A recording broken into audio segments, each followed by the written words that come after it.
वालेकुम दोस्तों, इनसाइड में मौजूद वक्त में खुश आमदीद। बलूचिस्तान में ऑपरेशन बदर का आगाज हो गया है और सिक्योरिटी फोर्सेस की तरफ से मुख्तलिफ कार्रवाइयों में BLA के 16 दरिंदों को जनाब जहन्नुम वासिल कर दिया गया है, जबकि दहशत गर्दी की मुख्तलिफ कार्रवाइयों में एक सिक्योरिटी एहलकार समेत 5 मुसाफिर जो कि कोस्टल हाईवे पर सफर कर रहे थे कराची की तरफ, उनको जनाब बस से उतार कर शिनाख्ती कार्ड चेक करके और इस बात की तसल्ली करके कि जनाब जिनको गोली मारी जा रही है उनका ताल्लुक पंजाब से है जनाब, उसके बाद उनको कत्ल कर दिया गया है। सिक्योरिटी फोर्सेस की तरफ से दी जाने वाली इतलात के मुताबिक ऑपरेशन बदर के तहत काइनेटिक ऑपरेशन करते हुए तुरबत में 5, कोस्टल हाईवे पर 3, कुचलाक में 2, कोयटा रोड पर 2 और तफ्तान रोड पर 2 दहशतगर्दों को जहन्नुम वासिल किया गया।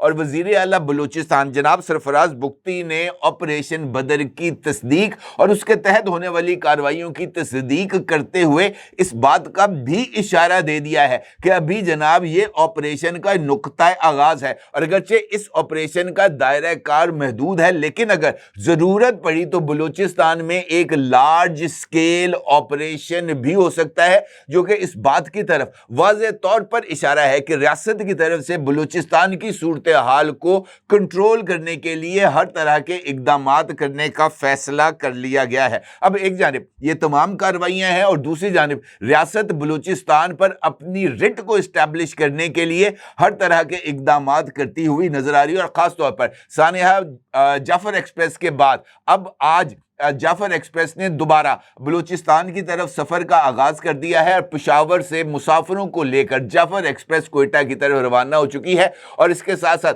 पाकिस्तान रेलवेज ने भी बलूचिस्तान के लिए मुअत्तल शुदा तमाम ऑपरेशंस को बहाल कर दिया है। अब इस सूरत हाल में जहां पर हमारे सामने ये खबरें सामने आ रही हैं कि जनाब बलूचिस्तान की सूरत हाल को कंट्रोल करने के लिए रियासत एक्टिव हो गई है और रियासत की तरफ से जनाब सख्त कार्रवाइयां की जा रही हैं, तो दूसरी जानिब मारंग लांगू अल मारूफ मारंग बलोच के जो हैंडलर्स हैं वो भी हमें मुतहर्रक होते हुए नजर आ रहे हैं और एक मर्तबा फिर रियासत पाकिस्तान पर इन हैंडलर्स के जरिए दबाव बढ़ाने की कोशिशों का आगाज हो गया है। ना सिर्फ ये बल्कि एक मर्तबा फिर मुख्तलिफ चक्रों के जरिए रियासत पाकिस्तान को यह बात बावर कराने की कोशिश की जा रही है जनाब कि मारंग लांगू अल मारूफ मारंग बलोच जो है वो एक सॉफ्ट फेस है।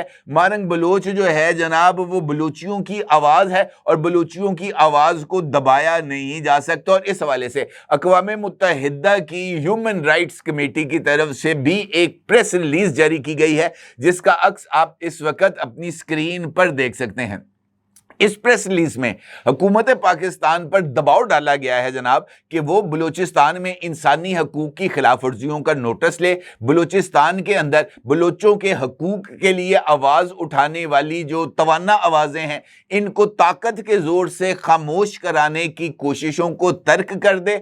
और मारंग बलोच को जो कि एक रिनाउंड, ये मैं नहीं कह रहा, ये प्रेस रिलीज जो कि human rights organisation of United Nations उनकी तरफ से जारी की गई है, उसमें लिखा है कि जनाब मारंग बलोच बलोचों के हकूक की एक तवाना आवाज है और वो इस वक्त बलूचिस्तान में ये जो जबरी गुमशुदगियां हैं यहां पर मुख्तलिफ लोगों को जनाब स्टेट की तरफ से मुबैना तौर पर अगवा करके लापता कर दिया गया है और फिर रियासत जो है वो उनको तशद्दुद का निशाना बनाकर मौत के घाट उतार देती है, रियासती जबर के खिलाफ जद्दोजहद कर रही है। लिहाजा मारंग बलोच को फौरी तौर पर जो है वो रिहा किया जाए और जनाब उसको अपनी ये जो मामूल की सरगर्मियां हैं, जो जमहूरी सरगर्मियां हैं, जो कि इंसानी हकूक के अलमबरदारी की जो उनकी सरगर्मियां हैं उसको बहाल करने की इजाजत दी जाए। अब आप अंदाजा कर सकते हैं इस सारी सूरत हाल में कि ह्यूमन राइट्स ऑर्गेनाइजेशन है, इंटरनेशनल फोरम है, अक़वाम मुत्तहिदा का प्लेटफॉर्म है,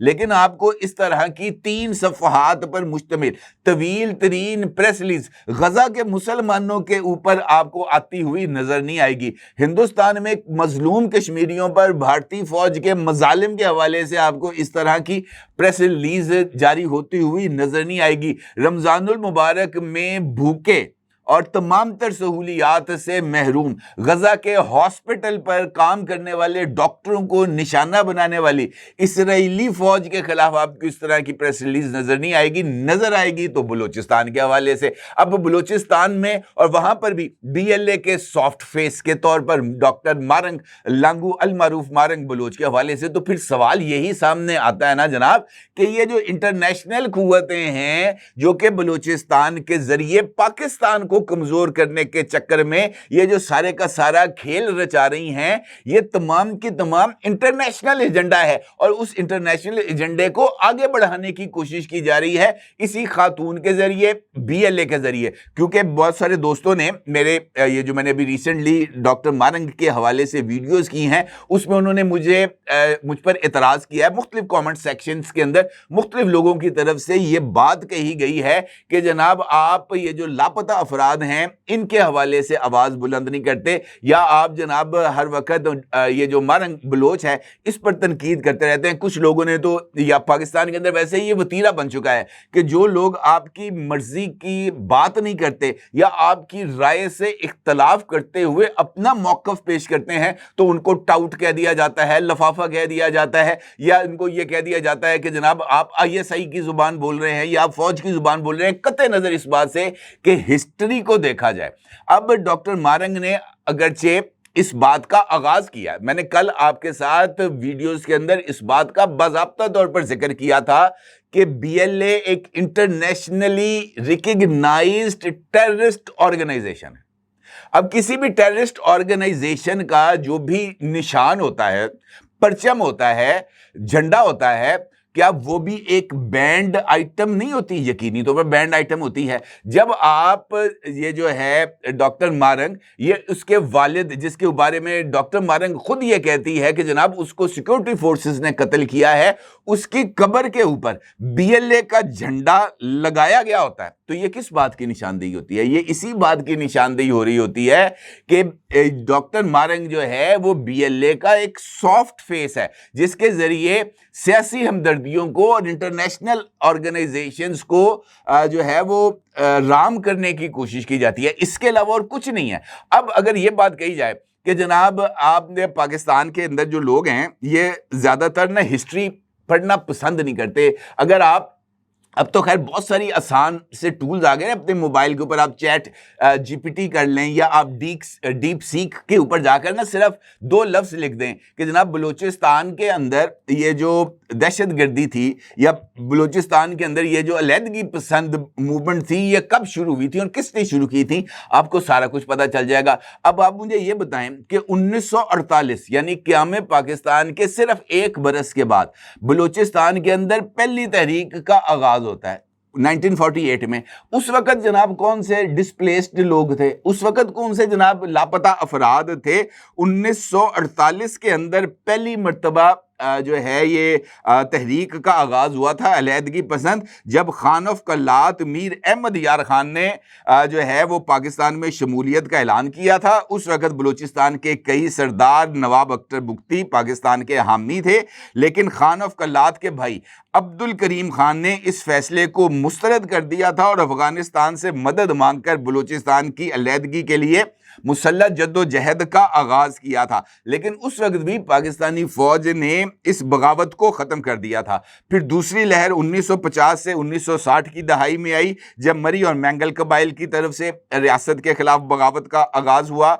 फिर जनाब 1963 से 1969 के दौरान मरी कबाइल 1973 से लेकर 77 तक फिर मरी और मैंगल कबाइल आमने सामने हुआ। और इस तरह की बहुत सारी चीज़ें हैं जो एक सीक्वेंस के साथ चलती हुई नजर आ रही हैं। तो इसका मतलब ये है कि क़याम पाकिस्तान के आगाज से ही बलूचिस्तान को जो इंटरनेशनल इस्टेब्लिशमेंट है उसने टारगेट किया हुआ था। और उस वक्त भी ये जो ग्रेटर अफगानिस्तान की बात हमारे सामने आती है ना कि अटक तक अफगानिस्तान का एरिया है या जनाब ये जो पेशावर है ये भी उसी तरफ जाता है, तो ये उस वक्त से शुरू हुआ है ये जो ग्रेटर अफगानिस्तान वाला इशू है। और यहाँ पर ये जो मुख्तलिफ हीले बहानों के जरिए पश्तून और बलोच दोनों को आमने सामने लाया जाता था। अब माजी के अंदर ये उसी सिलसिले की कड़ी है जहां पर अब दहशत गर्दों पदों की जो नई मुहिम है उसका आगाज बीएलए के जरिए। आपका क्या ख्याल है कि ये बीएलए आज की जमात है? 1990 से बीएलए मार्ज वजूद में आई थी। 1990 से लेकर अब तक मुख्तलिफ सेशंस के अंदर ये बीएलए टेररिस्ट ऑर्गेनाइजेशन के तौर पर सामने आती रही और टेररिज्म करती रही है। अब अगर मौजूदा हालात में ये एक मर्तबा, फिर मैंने कल आपको बताया था कि 183 अरब डॉलर है रिकॉर्डिंग का टोटल वॉल्यूम, 183 बिलियन डॉलर्स।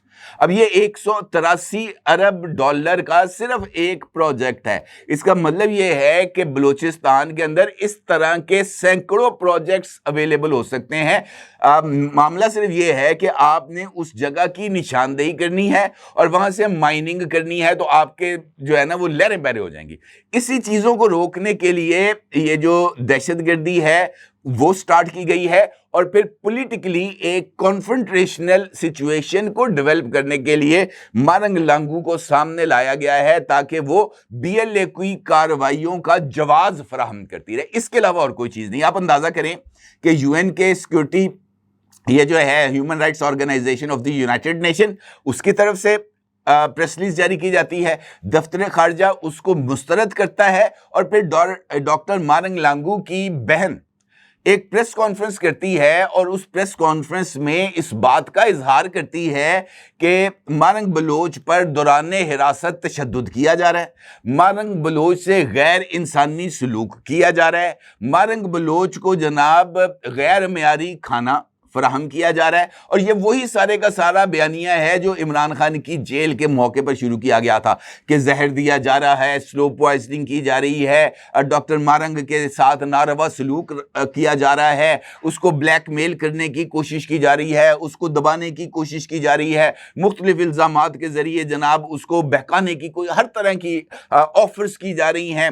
फिर ये बताया गया डॉक्टर मारंग की बहन की तरफ से, मेरा ख्याल है जहाँ तक मुझे याद पड़ता है उसका नाम है नादिया बलोच, उसने अपनी प्रेस कॉन्फ्रेंस में कहा कि गैर मियारी खाना देकर और ये जो है उसकी जो है ना फूड के अंदर पॉइजनिंग करके उसकी जो सेहत है वो काफ़ी हद तक ख़राब हो चुकी है और उसको जो है ना वो इस वक्त दस्त लग गए हैं। वो इस तरह की चीज़ें जनाब ये बयान किया गया है। मकसद क्या है? मकसद ये है कि पूरी की पूरी सिचुएशन को, जो कि इस वक्त रियासत और पाकिस्तानी अवाम के सामने बीएलए एक टेररिस्ट ऑर्गेनाइजेशन के तौर पर सामने आ रही थी, वहां से तवज्जो हटाई जाए और तवज्जो हटाकर बलूचिस्तान में इंसानी हकूक की खिलाफ वर्जियों की तरफ लाया जाए और बीएलए जो है सियासी फ्रंट के ऊपर पास दे डॉक्टर मारंग को, डॉक्टर मारंग उस पास को लेके आगे चले और बलूचिस्तान में सियासी हकूक की एक नई जद्दोजहद का आगाज करे, जबकि इसके अलावा और कोई ऑप्शन अवेलेबल ही नहीं है।